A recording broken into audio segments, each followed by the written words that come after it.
भील प्रदेश times news channel में आपका स्वागत है। ठीक है, तो दोस्तों आज हम यहाँ पर भेड़ माता का जो प्रसिद्ध मेला होता है वहाँ पर पधारे हुए हैं। यहाँ पर कुछ यहाँ पे स्थानीय जो कार्यकर्ता हैं, स्थानीय जो ग्रामीण जन हैं, उनसे हम जानना चाहेंगे आखिर ये जो भेड़ माता का मेला है वो प्रसिद्ध क्यों है और इनकी क्या मान्यता है। तो सर बताइए, आज जो मेला यहाँ पर लगा है वो किस मान्यता के आधार पर लगा हुआ है? सबसे पहले तो आपके चैनल को धन्यवाद, जोहार। मेरा नाम मोहनलाल रौत, मैं पंचायत समिति सदस्य हूँ, ग्राम पंचायत डोजा से। ये मेला प्रतिवर्ष 12 बीच से एकम से शुरू होता है और एकम के दिन यहाँ रौत गोत्र की ओर से हमारे 4 हेर चलती है। उस हेरों में जिस हेर का वारा होता है उस हेर का पहले नेजा चढ़ता है, इसके बाद सारे नेजा चढ़ते हैं। इसके बाद दूसरे दिन सुराता से गांधी आती है बीच के दिन, और एकम के दिन से मेला स्टार्ट रहता है। 3 दिवसीय ये मेला बढ़ता है। और ये मेला रौत गोत्र के अलावा यहाँ के स्थानीय जो भी लोग हैं इस एरिया में आते हैं, इन सभी लोग इस मेले में देखने के लिए आते हैं और मेले का जो लुत्फ़ उठाने के लिए हमेशा प्रतिवर्ष की बात इस वर्ष भी रेगुलर 3 दिन तक आते हैं। सर इस मंदिर की जो क्या मान्यता है, जैसे हमने यहाँ पे पूर्व ज्ञाता थे उनसे जाना है कि यहाँ पर पहले जो अपने जवाई होते थे उनकी बलि दी जाती थी, उसके बारे में थोड़ा सा बताइए। इसके बारे में यहाँ पहले हमारे पुरखे कहते आए हैं और ये सच है कि पहले रौत गोत्र की जो लड़की होती थी उसकी शादी होती थी तो जो जमाई होता था वो उसकी बलि दी जाती थी। तो बलि देने के बाद में ऐसी मान्यता थी कि वो जमाई होता था वो वापस जिंदा हो जाता था।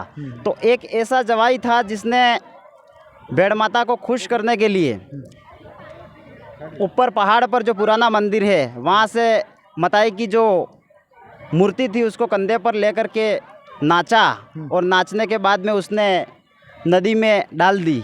उस खुशी में झूमते हुए उसने नदी में डाल दी। इसके बाद वो फिर बहती हुई आगे चल गई और ये मंदिर बाद में नीचे बनाया, ऐसी मान्यता है। और इसके बाद से फिर हमारे जमाई वाला नहीं करके अब एक पाड़ा चढ़ाने की प्रक्रिया जो है वो चल रही है प्रतिवर्ष। यानी जो भैंसा होता है उसकी बलि दी जाती है। उसकी बलि दी जाती है प्रतिवर्ष। हाँ सर बताइए, जैसे यहाँ पर पुराना जो मंदिर है और प्रसिद्ध है आसपास के इलाकों में, तो सरकार की तरफ से यहाँ के विकास के लिए कुछ विशेष काम किए गए? सबसे पहले तो आपके चैनल को धन्यवाद, जोहार। मेरा नाम सुरमान रोज, जिला परिषद सदस्य हूँ इसी वार्ड से। जैसे कि बहुत पुराने समय से मंदिर का जो मेन मंदिर था वो पहाड़ी पे ऊपर है। उसके बाद में फिर ये नीचे मंदिर बनाना उसका विकास हुआ और रौत गोत्र ने सारे लोगों ने चंदा दिया और चंदे से थोड़ा सबका सहयोग था और ये मंदिर यहाँ तक पहुँचा है।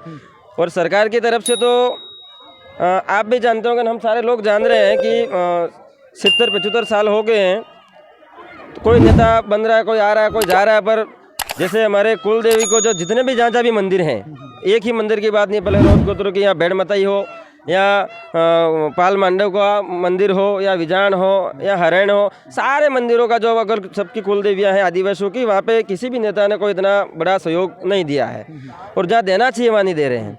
और हम जिस विचारधारा से जीत के यहाँ आपके बीच में हो, और हमारे विधायक साहब हैं, सांसद महोदय हैं, जो जिस विचारधारा से जीते हैं, इन्होंने सांसद साहब ने भी ऊपर वाले मंदिर के लिए और नीचे वाले मंदिर के लिए इनके निजी सहयोग किया है।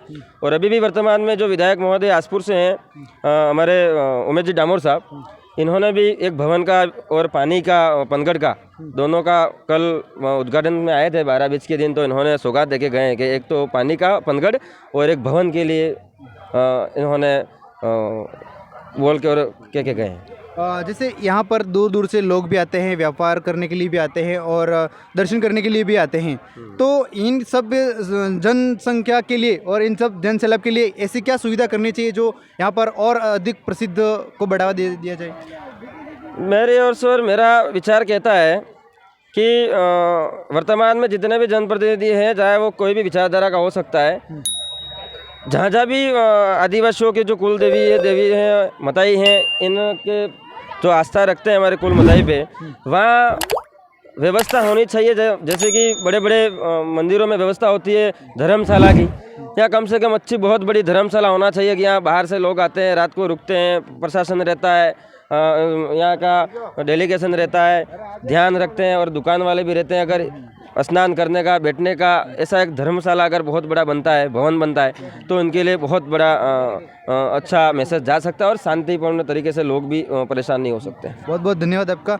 सर बताइए यहाँ पर किन किन इलाकों से, किन किन दूरी से लोग आते हैं? इस इलाके में सबसे बड़ा इलाका है हमारे आसपुर विधानसभा के दोवड़ा ब्लॉक में पाल लेम्बरवाड़ा क्षेत्र। इस पाल लेम्बरवाड़ा क्षेत्र में रौत गोत्र के अधिकतम लोग रहते हैं और रौत गोत्र के लोग की कुलमताई है ये। तो इस कुलमताई के लिए हमेशा हर रविवार को बीज पूर्णिमा जिसको अपनी भाषा में, बेली भाषा में कहते हैं बीज पूर्णिम, उस बीज पूर्णिम को अधिकतम संख्या में आते हैं लोग।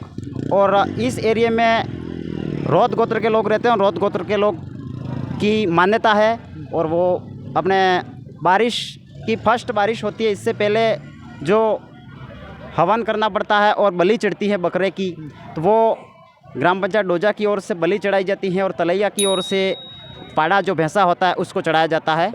ये हमारी मुख्य परंपरा है। हाँ, नहीं, यहाँ पे जो लोग आते हैं वो किन किन राज्यों से आते हैं? अदर स्टेट से भी आते हैं या फिर ये अपने स्थानीय रहते हैं?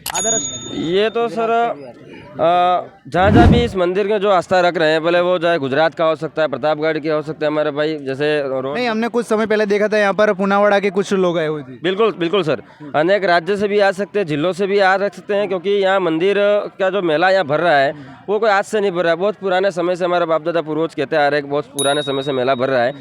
तो उस मेले को, आस्था को लेकर मेले में अनेक राज्य से भी आ रहे हैं और जिलों से भी आ रहे हैं लोग।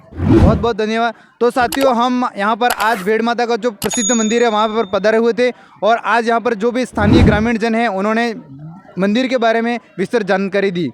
Subscribe now and press the bell icon. Never miss an update.